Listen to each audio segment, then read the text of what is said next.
अस्सलाम वालेकुम फ्रेंड्स, उम्मीद करता हूँ कि आप सब खैरियत से होंगे। तो अल्लाह के फजल व करम से मैं भी ठीक ठाक हूँ। क्विक अपडेट अबाउट बिटकॉइन का मैं आपके साथ अपना एनालिसिस शेयर करता हूँ। जो लेवल मेरे माइंड में है या जो साइकोलॉजी बिटकॉइन के रिलेटेड मेरे माइंड में डेवलप हो चुकी है वो मैं आपके साथ शेयर करना चाहता हूँ। और जो इस वीक में इवेंट्स हैं वो भी मैं आपके साथ शेयर करता हूँ। तो सिंपली अगर आप करंटली देखें तो BTC 96,000 की रेंज में मूव कर रहा है। ओके, और आज CPI की रिपोर्ट भी है। ठीक है, आज 12 फरवरी है। तो ये अगर आप देखें तो इस पॉइंट के ऊपर 6:30 PM यानी कि पाकिस्तान टाइम के लिहाज से 6:23 के ऊपर हमें US को और CPI का डाटा देखने को मिलेगा, यानी कि कंज्यूमर प्राइस इंडेक्स। पहली बात अपने माइंड में रख लें, BTC की जो लिक्विडेशन है वो मेजर लेवल अगर हम बड़े टाइम फ्रेम के हिसाब से देखें तो 91,000 की रेंज मिसाल के तौर पर ये हमारे पास एक लेवल बनता है, ये वाला। ठीक है, इस जोन में लिक्विडेशंस बढ़ी हुई है। और दूसरा मोस्ट इंपॉर्टेंट लेवल जो है वो हमारे पास 84,000 का बनता है। अगर इससे भी BTC करेक्शन करता है, डाउनवर्ड फॉल करता है, तो बहुत कह लो कि डाउनफॉल जो हमें नज़र आएगा वो अप्रोक्सीमेटली ये वाला लेवल है 80,000 की रेंज वाला, 81,000 की रेंज तक और 80,000 की रेंज, ये डाउन साइड मूव है। इसी तरह अगर हम अप साइड लेवल मार्क करें एक बड़े टाइम फ्रेम में तो हमें जो मोस्ट इंपॉर्टेंट लेवल नज़र आ रहा है लिक्विडेशंस वाला वो हमारे पास 102 की रेंज है। ठीक है, यानी कि $1,25,000 के करीब अप्रोक्सीमेटली इतना बनता है। और उससे अगर हम अप साइड की तरफ मूव करते हैं तो हमारे पास जो मेजर लिक्विडेशंस पड़ी है वो 107 के और 108 के रेंज में, और सेम एज इट 110 के, ये जो हमारे पास अप साइड, ये बड़े टाइम फ्रेम के मुताबिक है।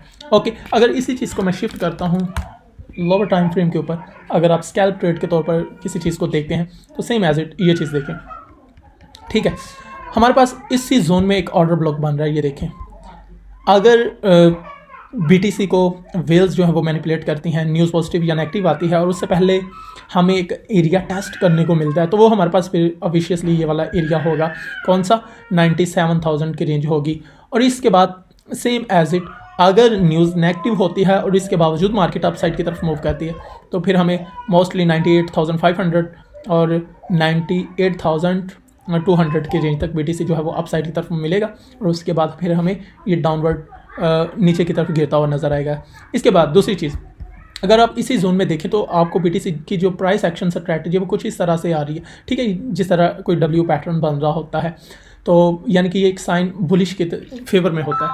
सेम एज इट अगर हम देखें मिसाल के तौर पर BTC जो बार बार सपोर्ट ले रहा है वो सेम एज इट इसी जोन में है। अगर आप देखें इस जोन से लेकर मिसाल के तौर पर ये वाला एरिया जहाँ से कंसोलिडेशन स्टार्ट हुई और आज तक तकरीबन ये कितना टाइम बन रहा है, 201 बार्स हैं और 8 दिन 9 घंटे का टाइम है। तो इस दौरान ये एक सीक्वेंस कंसोलिडेशन, कभी BTC अप साइड की तरफ जा रहा है, कभी डाउन साइड की तरफ, और 8 दिन का आप देख सकते हैं कि ये एक लंबा प्रोसेस है कंसोलिडेशन रेंज में। तो अब BTC को अगर कोई चीज़ की कर सकती है तो वो CPI की रिपोर्ट है। अगर मैं CPI की रिपोर्ट को देखूं तो आपके सामने ये चीज़ें हैं, मेंशन है। 12 आज का दिन भी वोलाटाइल है, 13 को भी US कोर PPI का डाटा है, 14 को US कोर रिटेल सेल्स है। और इसके बाद फिर जो हमें नेक्स्ट मिलेंगे वो तकरीबन 20 डेट्स को, और 20 से ऑनवर्ड जो है फिर वो हमें हाई इम्पैक्ट न्यूज़ देखने को मिल सकती हैं। तो कीप माइंड जो मैंने लेवल्स बताए आपको और न्यूज़ के साथ BTC किस तरह प्ले करता है वो आपने अपने माइंड में चीज़ें रखनी है। दूसरी बात, एक और चीज़ आपको बता दूं, जब याद रखना कि जब बड़े इन्वेस्टर अपने प्रॉफिट को बुक करना स्टार्ट कर दें तो वो चीज़ याद रखना कि वो टॉप में घूम रही होती है। किसी भी कॉइन में, किसी प्रोजेक्ट में अगर बड़े इन्वेस्टर या लॉन्ग टर्म जो होल्ड करके बैठे होते हैं ज़्यादा क्वांटिटी को, वो अगर प्रॉफिट बुक कर रहे हो तो इट्स मीन कि उस चीज़ का वो टॉप होता है। तो कोशिश करें डिटेल्स फिर वहाँ कैपिटल को बेचें वेल्स के साथ, ना कि ये कि उधर भी आप होल्ड करके बैठे रहे। लेकिन इन केस अगर इसके उलट करें, अगर जो बड़े हैं वो अभी वेट कर रहे हैं किसी भी कॉइन में स्पेसिफिक साइड उनका कॉइन है या स्टॉक है और वो इंतज़ार कर रहे हैं एक और अच्छी अपॉर्चुनिटी का, अपने कैपिटल को उन्होंने अभी बाउंड किया हुआ है, तो फिर आप थोड़ा सा कह लो कि ट्रेड को मैनेज कर सकते हो। अदरवाइज़ आप बिल्कुल अलर्ट रहा करें। इसी तरह मैं कहता हूँ कि इस वजह से आप NUPL net unrealised profit loss जो है वो बड़े बड़े वॉलेट्स का आप ट्रैक करते रहा करें, आपको आसानी रहे।